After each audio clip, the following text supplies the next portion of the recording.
ពាក្យលើកទឹកចិត្តក៏ដូចជាពាក្យកោតសរសើររបស់ម៉ាក់ប៉ាពិតជាកម្លាំងចិត្តរបស់កូនខ្លាំងមែនទែនឧទាហរណ៍ជាក់ស្ដែងដូចជាខ្ញុំពិតជាអរគុណទៅដល់ប៉ាប៉ាម៉ាក់ដូចគ្នាគាត់គឺជា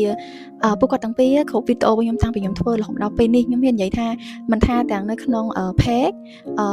page របស់ខ្ញុំឬក៏ជា account ផ្ទាល់ខ្លួនរបស់ខ្ញុំឯគ្រប់វីដេអូដែលខ្ញុំផុសទៅគឺគាត់តែងតែចូល reaction ហើយចូលទៅ react like ឬក៏ដាក់បេះដូងអញ្ចឹងទៅហើយ comment ទោះបីជា sticker ក៏ដែរពេលខ្លះអាចជាការសរសេរពេលខ្លះជា sticker ប៉ុន្តែទោះបីជា sticker ក៏ដោយក៏វាជាកម្លាំងចិត្តមួយឲ្យខ្ញុំដឹងថាទោះបីជាអត់មានអ្នកណាដែលគាត់មើលវីដេអូរបស់ខ្ញុំប៉ុន្តែក៏មានម៉ាក់ប៉ាខ្ញុំ4នាក់អ្នកមើលដែរពួកគាត់ទាំង4គឺជាអ្នកដែល support ហើយក្នុងគ្រួសារខ្ញុំមួយទៀតគឺជាអ្នក support ខ្ញុំមែនតើអញ្ចឹងពួកគាត់គឺជាកម្លាំងចិត្តសំខាន់សម្រាប់ខ្ញុំហើយនៅក្នុងការសម្រាប់ពាក្យលើកទឹកចិត្តដូចជាពាក្យសរសើរពីពួកគាត់មកទាំង4នាក់គឺជាកម្លាំងចិត្តមួយយើងតស៊ូបានថា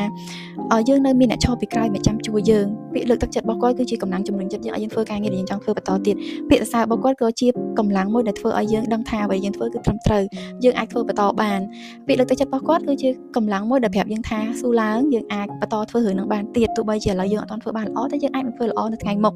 អ្វីសំខាន់ពីពួកគាត់គឺពួកគាត់គ្រាន់តែចង់ឃើញយើងល្អចង់ឃើញយើងទទួលបានសេចក្តីសុខសុភមង្គលទេអញ្ចឹងបើសិនជាអ្នកនរគ្នាបានទទួលពាក្យសរសើរឬពាក្យលើកទឹកចិត្តពីម៉ាក់ប៉ាហើយអ្វីយើងកំពុងធ្វើនោះគឺខំតទៀតទៅទោះបីឥឡូវយើងមើលអត់ទាន់ឃើញថាលទ្ធផលវាបែបណាប៉ុន្តែទៅថ្ងៃមុខប្រកាសជាមានលទ្ធផលមួយល្អសម្រាប់យើង